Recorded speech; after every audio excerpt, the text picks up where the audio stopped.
So in talking with our audit partners, one thing that's come up is like, what do people stress about way too much in the process?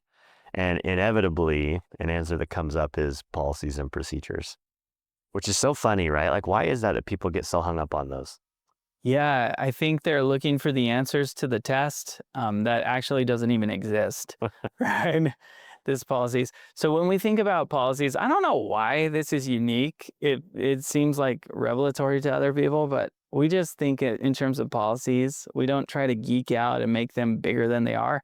Policies are simply what do I have to do, right? What should I do? I've seen really intricate, uh, GRC programs that have like, well, start with framework and then policy is the how or is the why, and then the standard is the how, and then procedures is like what you actually do. And I think that's way too complicated, right?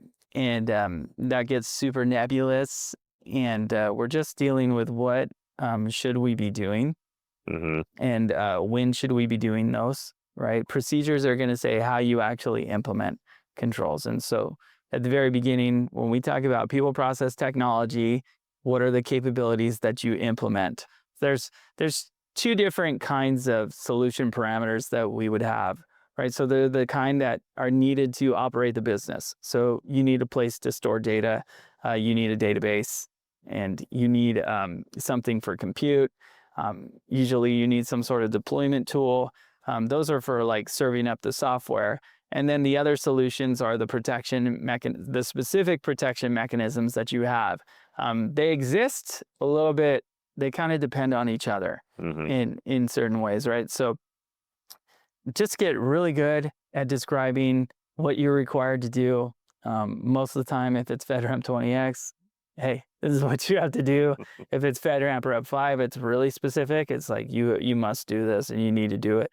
You need to boot this off within 5 minutes, right? If it's Yep. coming onto the network and it's unauthorized. And so that dictates, what kind of capabilities you need to have in the very first place.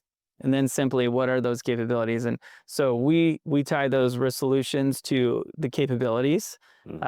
that they have, and that's all done for you. And so you can generate those and you can manage them, and you can, I mean, Yeah. they I work mean, just fine. at its most basic level, right? It's the policies are what do we have to do, which essentially are your requirements. Hmm. The procedures are what are we actually doing, Hmm. which essentially are the capabilities, risk solutions. Yeah, and you should not be spending time.